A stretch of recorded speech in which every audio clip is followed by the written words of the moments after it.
Victoire du Paris Saint-Germain 3 buts à 0, mais alors moi j'ai des doutes. Parce que certes, on ne pourra rien leur reprocher au niveau du jeu, c'était parfait. Au niveau défensif, c'était parfait.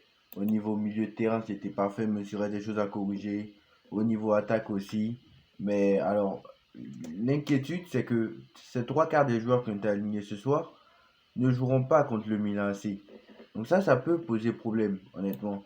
Parce que est-ce normal que les joueurs qui ont été alignés ce soir soient 100 fois meilleurs que les joueurs qui sont titulaires? Moi, je suis désolé. Aujourd'hui, si tu veux jouer sur un match, ils vont me dire que Soler et Ruiz sont meilleurs que Zaïre Emery et que Ugarte. Bon, après, Ugarte, c'est toujours il est toujours bon, hein, Ugarte, mais bon, c'est, c'est, pour moi Solaire a fait un match sur Zaïre Emery sur toute une saison. Même si Zaïre Emery il est bon, hein, mais voilà. Alors, on va parler du match déjà. Moi j'aurais préféré qu'ils mettent un 4-3-3, mais il faut essayer de constater que c'était payant.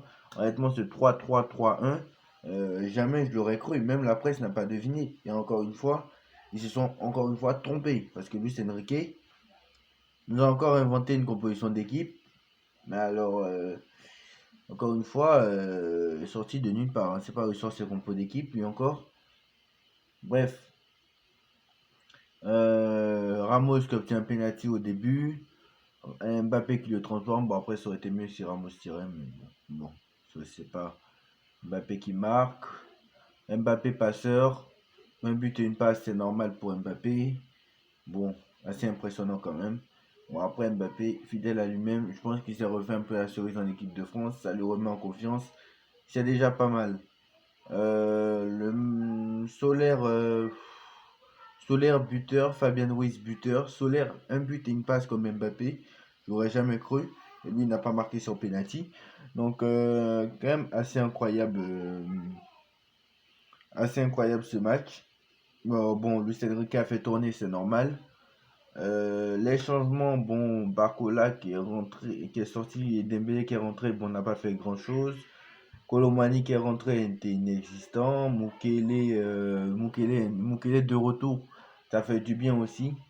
Qui était blessé beaucoup de temps. Endur qui est rentré aussi, qui a fait un bon match. Et Kurzawa a eu même les couilles de rentrer. Donc il a eu même les couilles de faire rentrer Kurzawa. Donc voilà. Il a eu même les couilles de faire rentrer Kurzawa. Donc quand même c'est assez incroyable. Alors jamais j'aurais cru qu'il aurait inventé cette compo d'équipe là. Moi j'aurais préféré un 4-3-3 avec Danilo et Marquinhos dans l'axe, Lucas à gauche, Mukele à droite, à latéral droit même s'il revient, Lee en milieu de terrain, mais milieu droit, pas ailier droit, parce qu'il était quasiment ailier droit le mec. Vitinha, Soler, Barcola peut-être ailier droit aussi. Barcola ailier droit et Pali. Mbappé à gauche, Ramos dans l'axe. J'aurais plutôt préféré ça. Mais bon, Luis Enrique quand même nous a fait mentir parce que bon après face à une équipe de Strasbourg qui joue une faiblesse colossale, je suis désolé, c'est la vérité. Mais sauf que le Milan AC, là cette fois-ci le Milan AC c'est beaucoup plus fort que Strasbourg. Certes ça va être le mur, mais il va falloir faire attention au mur hein, parce que là c'est beaucoup plus fort que Strasbourg, donc il va falloir faire attention. Non, moi honnêtement Paris se rassure, mais moi je suis pas si rassuré que ça quand je vois le but refusé de Strasbourg, l'alignement du hors-jeu. Franchement c'est assez limite quand même. C'est assez limite. Parce que l'alignement sur le hors-jeu, je trouve que quand même ça a travaillé. Parce que si ça passait la même chose contre Newcastle sur le deuxième but de Dan Burn, je crois que c'est Dan Burn qui a marqué sur le corner où il y a eu sur le corner où il y a eu l'erreur de Marquinhos au 1-0, il y a eu sur le corner là. Je sais même plus si c'était un corner, c'était bref, en tout cas c'était en tout cas Dan Burn qui avait marqué ce but sur le corner où il y avait un mauvais alignement où ça a franchi la ligne. Donc voilà, l'alignement hors jeu, faut falloir le travailler parce que ça fait deux fois qu'on se fait avoir là-dessus et c'est pas maintenant que ça arrive quoi. c'est pas aujourd'hui que ça arrive et ça arrivera encore. Donc il va falloir travailler quand même cet alignement défensif. Après, quoi, pas grand-chose à dire de plus.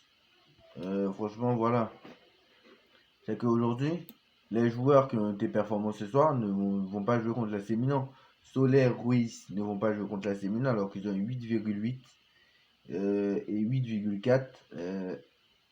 8, quand même, Soler et Ruiz ont été les deux meilleurs joueurs sur le terrain, hein. Après, c'est Vitinha qui vient en troisième.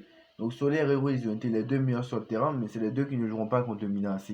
Donc c'est quand même assez problématique. Donc il nous dit, donc la réaction de Luis Enrique, il nous dit c'est toujours difficile comme ça quand on mène 2-0 à la mi-temps. Mais on a insisté pour avoir une bonne position de balle et de créer le plus d'occasions possible. Donc c'est toujours difficile de faire comme ça quand vous menez 2-0 à la mi-temps, mais on a insisté pour avoir une bonne possession de balle et créer le plus d'occasions possible. Pour moi, je dois dire que c'est une performance importante et que je suis très content. Donc voilà, bonne interview, bonne réaction. Après, il nous dit que sur le schéma de jeu de son équipe, il dit qu'on joue dans un système quand on a une quand on joue dans ce système, quand on est dans une forme de progression vers l'avant, on peut aussi jouer différemment, mais on essaie de jouer le plus offensif possible et on essaie d'aller vers l'avant le plus rapidement possible. C'est notre philosophie, les joueurs, l'équipe le font très bien. On doit s'améliorer à chaque match. Donc ça, c'est très très bien de dire ça. Et contre l'AC Milan, il faudra le faire encore mieux. Donc voilà. Dites-moi en commentaire ce que vous en pensez. Paris, c'est-tu rassure avant l'AC Milan? Moi, je pense que oui. Même si, attention, parce que les trois quarts des joueurs ne joueront pas mercredi. Dites-moi en commentaire ce que vous en pensez. En like, en partage, en commentaire, on s'abonne. On se retrouve très très vite pour une nouvelle vidéo. Tchuss.